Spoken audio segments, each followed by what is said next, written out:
Salut les wheelers, on est samedi, 8e jour du road trip. Aujourd'hui un programme assez particulier, je vais vous expliquer. Alors déjà, l'endroit de jour où j'ai campé. Les plaisanciers là vont pas du tout causer souci, je pense que c'est un environnement très calme les plaisanciers. Il n'y a pas de souci avec eux. J'ai une fois de plus bien joué avec le soleil qui s'est levé pile à l'est là-bas, qui maintenant a disparu sous les nuages qui seront mon problème toute la journée parce que oui, aujourd'hui c'est une grosse journée de pluie. Alors j'ai regardé la météo, les pluies commencent à 9 h. C'est pour ça que là il est 7 h du matin. Je me suis levé super tôt, je me suis motivé pour me lever super tôt. Et l'objectif, ce sera d'ici 9 h de trouver un point de charge et de charger autant que je peux jusqu'au début de la pluie. Parce que autant ça ne me dérange pas de rouler de pluie, j'ai étanchéifié toutes mes affaires, ma roue elle est étanche, moi-même j'ai kawé, j'ai tout ce qu'il faut pour rouler sous la pluie. Mais je ne sais pas comment je vais pouvoir charger sous la pluie, hormis payer un bar et demander à charger à l'intérieur du bar. Donc il s'agit là de charger tant qu'il c'est sec et après de rouler. Bon, je suis arrivé à cet endroit qui est une aire de location de bateaux. Donc plein de prises pour recharger leur bateau électrique. J'ai quand même pas fait le sauvage, j'ai demandé avant de me brancher, aucun souci. Et là vous voyez, il y a un feu là-bas, ici. Tous les bateaux font la queue, parce qu'en fait c'est l'entrée d'un tunnel. Un tunnel canal. Bon, il est pas long, il fait 300 mètres. J'ai pas filmé parce que de la voie verte on voyait rien du tout, la voie nous faisait passer par-dessus, on voyait même pas l'entrée ni la sortie. Donc voilà, là j'ai la roue qui charge ici, pour l'instant il ne pleut pas. 40%, j'ai passé peut-être 1h30, 2 h ici, 1h30.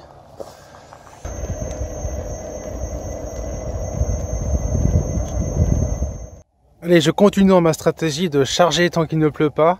Donc là j'ai fait que 20 km depuis le dernier point de charge, mais voilà, je passe devant ça, donc j'en profite pour charger. A priori, la pluie serait décalée pour 13 h, donc dans 1h30. Mais voilà, les nuages sont quand même très gris. Là, je suis arrêté dans un joli village. Il faut que je vous montre ce que j'ai fait. Regardez, c'est assez particulier. C'est un endroit où il y a plein de méandres. Vous voyez, là, le canal, il fait plein de petits virages comme ça. Donc, j'ai passé ça à 40 parce que j'étais pressé de fuir le nuage. Et ça fait plein de virages, c'est assez amusant. D'ailleurs, pour fuir un nuage, je sais pas ce qu'il y a de mieux, faire autant de détours.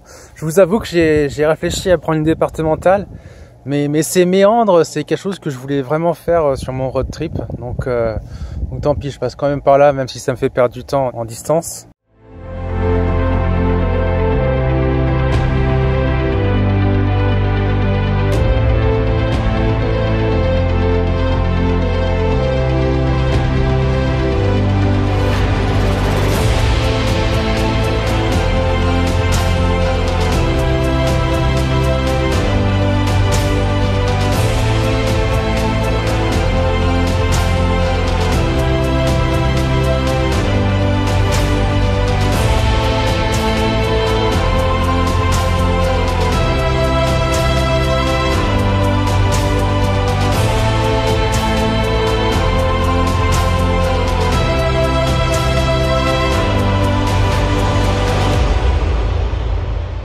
C'est au pied de cette belle statue que je quitte la voie verte du canal du Nivernais.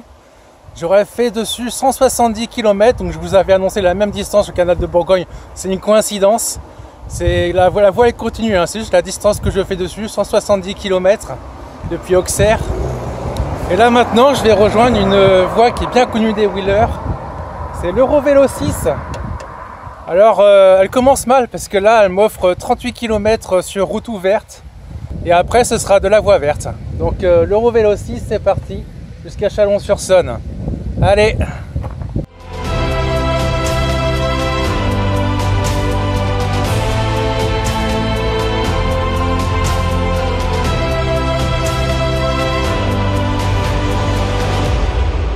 Bon, je viens de trouver un endroit rêvé pour charger par temps de pluie. Je suis dans un tout petit village au cul de l'église. Ça c'est le local où il y a les toilettes publiques. Dedans il y a le compteur des toilettes publiques. Je l'ai ouvert encore avec mon dos de cuillère qui me sert de tournevis. À l'intérieur, on trouve le compteur. Il est complètement bricolé. Alors j'ai très peur de toucher. Il y a cette prise Elle fonctionnait pas, j'ai tourné ça sur on, sur in, et là ça fonctionne. Donc j'ai très peur de m'électrocuter avec tout ça, mais c'est quand même trop beau de pouvoir charger dans un endroit couvert, donc je vais quand même me brancher là-dessus. Allez, c'est parti pour une charge. Bon, je viens de voir à l'intérieur qu'il y a carrément des fils à nu. Là, ça me fait extrêmement peur. Donc déjà, je vais brancher qu'un seul chargeur.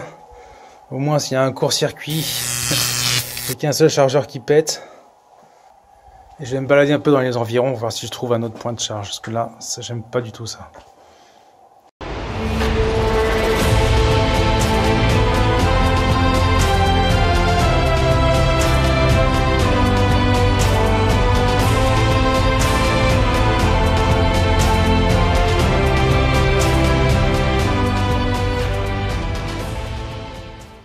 Bon, je viens de faire un échec cuisant. Est-ce que vous voulez savoir ce que c'est un échec cuisant en road trip? Donc j'ai chargé juste là, comme j'ai filmé tout à l'heure. Ensuite, je suis parti et j'ai essuyé une pluie, mais vous pouvez pas imaginer comment il s'est mis à pleuvoir. Je suis archi trempé. J'ai le pantalon complètement trempé. Oh là là là là. Et j'ai fait 10 km par là-bas, j'ai rien vu pour camper. En fait, c'est que des pâturages, des enclos avec des vaches. Il n'y a aucun arbre, aucun endroit où on peut se poser. Il n'y a pas de village, il n'y a pas d'autres villages, c'est que des groupements de maisons. Au bout de 10 km, j'étais trempé, j'avais froid, il faisait déjà nuit.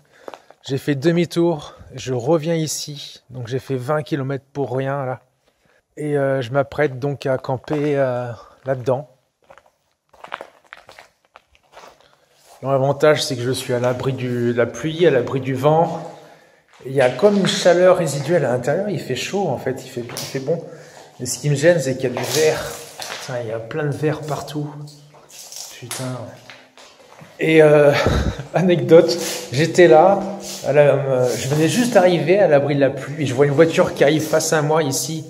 Puis la voiture s'arrête, plein phare là-dessus. Un homme descend. Et puis il commence à me dire qu'est-ce que vous faites là? Et moi je bafouille quelque chose, je dis je m'abrite de la pluie. Et là il me dit je suis monsieur le maire, je suis le maire de la commune. Je fais ah bon, enchanté monsieur le maire. Puis donc je lui parle de mon projet, je lui parle de l'Eurovélo 6, on discute un peu. Et puis il termine en disant bon écoutez, j'ai bien compris que vous alliez passer la nuit là, il n'y a aucun problème, faites comme chez vous, vous êtes le bienvenu dans ma commune. J'ai trouvé ça magnifique, donc je l'ai remercié et je lui ai dit que je m'engage à ne pas laisser de déchets et demain au lever du jour je serai parti. Il m'a dit oui, il n'y a aucun souci, vous êtes le bienvenu. Le pire c'est qu'il y a un hôtel juste à côté, juste derrière il y a un hôtel là-bas. Mais 55 €, c'est cher quand même, juste pour un toit. Donc je lui ai dit oui, l'hôtel il est à côté mais je peux pas, 55 €, c'est trop. Il m'a dit ah, je comprends bien, non mais allez-y, pas de souci, installez-vous là. Donc, il s'agit de la commune de Cronat, C-R-O-N-A-T. Donc un grand big up au maire de Cronat pour son accueil et sa bienveillance. Merci monsieur le maire.